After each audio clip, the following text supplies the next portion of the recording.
got an idea worth pondering here of how this would impact the country. But what if we had a joint presidency? So each party would elect their candidate, and that would be who then each state elects to create a like joint diplomatic structure of presidency. And I think that would just be really interesting because, God, we listen to all these debates and how these people argue back and forth. Well, what if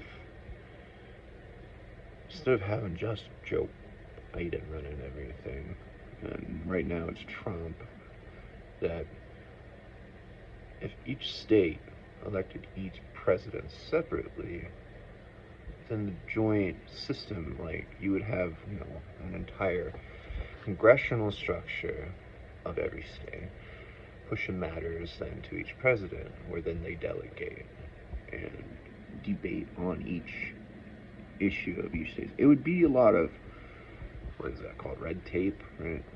Or whatever it's called. For, my brain ain't working right now.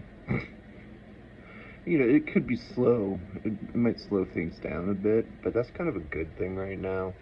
We're working really fast and we're pushing and we're developing and nobody knows what the fuck we're doing. As people, they're always saying that.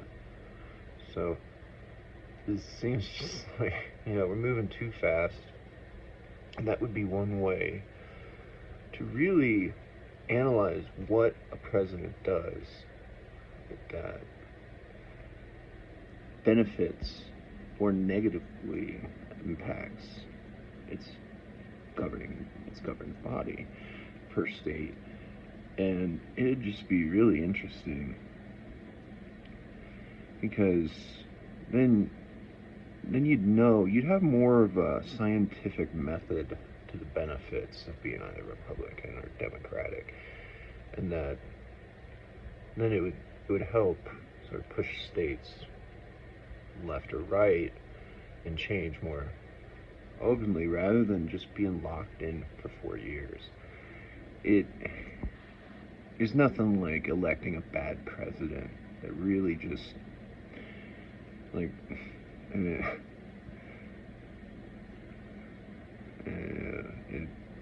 like right now what we're looking for is a repeat of exactly what happened if Joe Biden wins.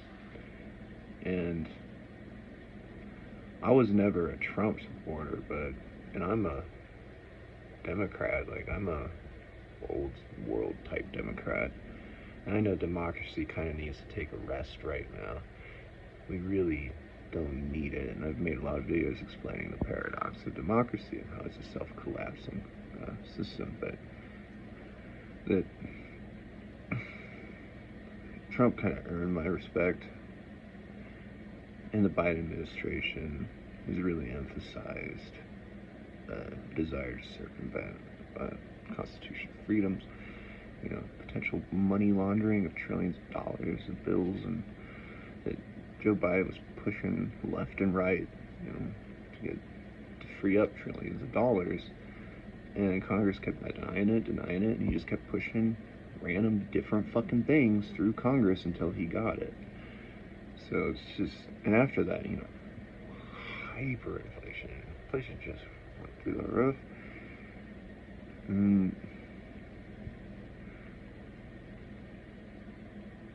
So I don't know. Colorado right now is really corrupt. It's changing. Too many. Like, it doesn't make sense. What the hell's happening in Colorado? But trying to deny certain people on ballots, telling the population who they can and can't vote for, that any benefits, I think if you had a joint presidency, the negatives would be almost weeded out, and only the positives could probably come through, because each president has its negatives and each president has its positives that it can do. Something to consider